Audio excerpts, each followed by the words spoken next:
existe um ditado assim, ó, filho criado, trabalho dobrado, tá? É, essa frase não está totalmente errada.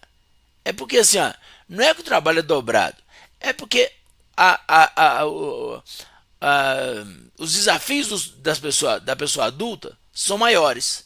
Então isso afeta os pais. Por exemplo, os filhos adultos, eles se casam e têm filhos. Quando o filho adulto tem um problema relacionado com o filho deles, é meu neto. Então, se o meu neto, Jonatas, acontece alguma coisa com ele na escola, na saúde, qualquer que seja, né, daqui a pouco ele vai crescendo mais, vai arrumar uma namorada, qualquer coisa que afeta ele, vai afetar minha filha, que vai me afetar. Então, por isso que muitos falam, filho criado, trabalho dobrado. Mas o que você faz para minimizar? Porque, gente, não tem como ficar sem ter os dilemas da vida. Faz parte, tá? Faz parte. Ninguém está isento disso. Ninguém vai ficar sem passar momentos de angústia, de tristeza. Ontem mesmo o professor na faculdade falou sobre isso. Uma aluna falou que eu estava, né, amargurada. E ele falou, e quem não está, gente? Pisou nessa terra, você vai ter angústia, você vai ter dilema, você vai ter desafio, você vai ter que superar doença, superar dificuldades financeiras, profissionais. Gente, e dá graças a Deus, né? Nós que moramos no Brasil, olha, dá graças a Deus. Nosso país tem suas dificuldades, mas imagina o povo da Ucrânia, o povo da Rússia. O povo da Rússia está sofrendo, porque agora eles vão ser privados de um monte de coisa por conta do Putin. Para atingir o Putin, para parar a guerra, os outros países estão boicotando a Rússia. Mas quem vai sofrer com isso? O povo. Então imagina como é que está o sofrimento. Agora imagina o povo da Ucrânia, que construiu casa, que comprou isso e aquilo, só que de uma hora para outra teve que largar tudo e sumir para poder ficar vivo e para talvez escapar com vida. Já pensou? Algumas famílias que a mãe e os filhos fugiram e o pai ficou para ter que ir para a guerra sem ser militar. Eles nem sabem. Né? Tem jogador de futebol morrendo na guerra, imagina, eles são jogadores de futebol, eles não têm treinamento e nem um chamado para aquilo, para a guerra. Mas fazer o quê? Né? Então dá graças a Deus pelo país que nós moramos. Mas mesmo assim, nós temos nossos desafios, nossas angústias, e a vida vai acontecendo assim. E aí eu falei sobre isso, olha, a pessoa fica acreditando na promessa e não entende que a promessa você trabalha nela para que ela se estabeleça, para que ela aconteça.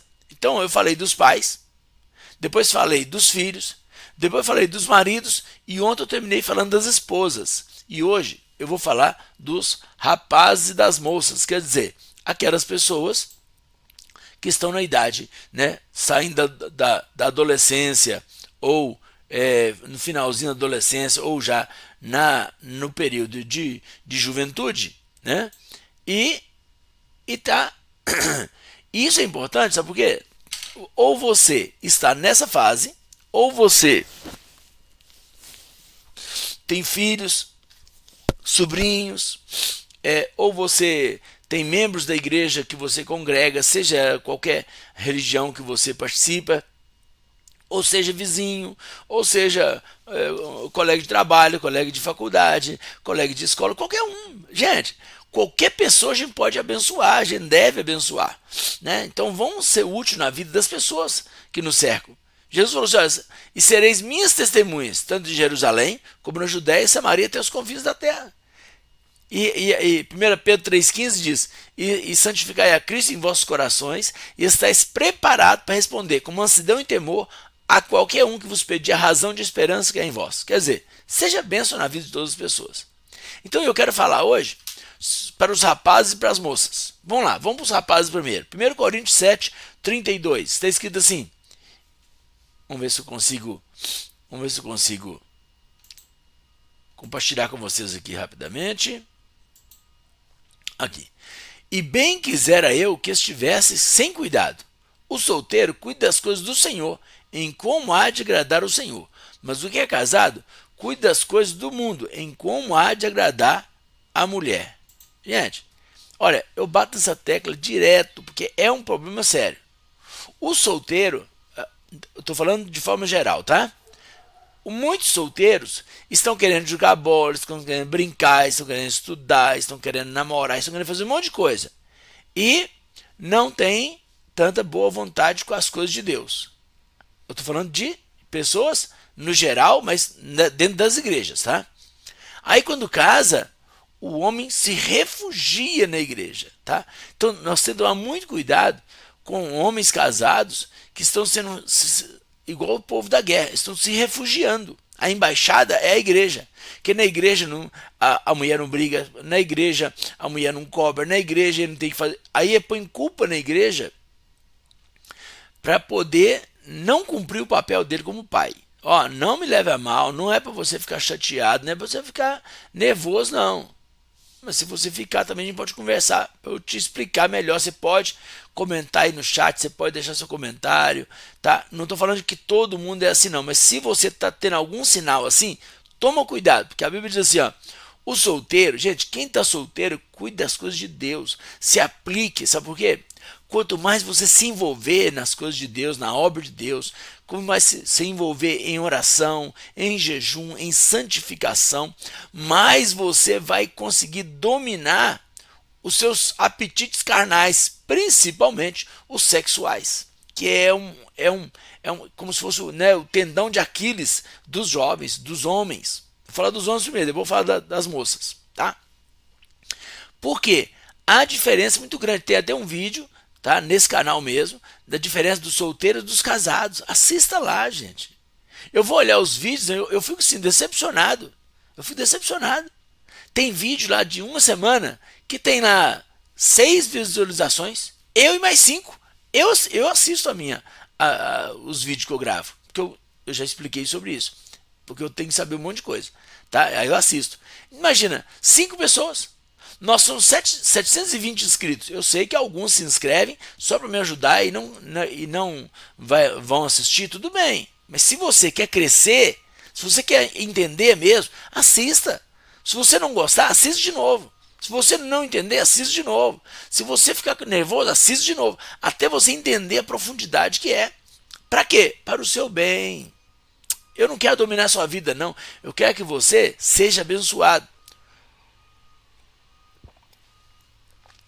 O solteiro cuida das coisas do Senhor em como há de agradar o Senhor. Olha só que estatística triste.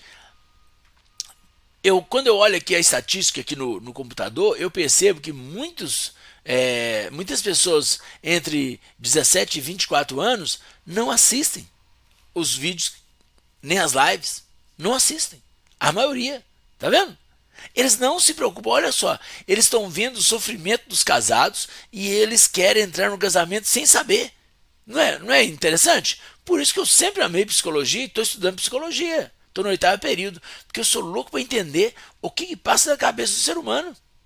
Porque eu sou movido à prevenção. Eu preocupo com a minha saúde. Eu não tomo nenhum remédio, eu tenho 55 anos, eu não tomo nenhum medicamento. Meus exames, tudo beleza, eu faço exame com regularidade, pelo menos uma vez por ano, porque tá tudo ok. Pratico atividade física, tá? Meu peso tá um pouquinho acima por causa da pandemia, mas mesmo assim, não tem nem dor de cabeça. Quando tem dor de cabeça é porque eu deixei de usar óculos, ou não tomei café, ou alguma coisa assim. Tirando disso, nem dor de cabeça eu dou. Então, graças a Deus, estou super bem. Por quê? Porque eu me previno. Eu aprendi a trabalhar com prevenção. Porque muitas pessoas falam, sua família tá... Mas é porque eu sempre trabalhei com isso, eu sempre me preocupei. Antes, as pessoas, você é exagerado, você é preocupado demais. Gente, eu prefiro preocupar na prevenção do que depois ter preocupação para remediar alguma coisa que já foi por água abaixo. Por exemplo, quando eu vou fazer uma prova, eu estudo, mesmo que eu estude a matéria errada, como eu já fiz uma vez, preparei para a prova, estudei, cheguei lá, era outra matéria, eu confundi a matéria. Mas eu tentei, eu só errei, né? Mas fui relativamente bem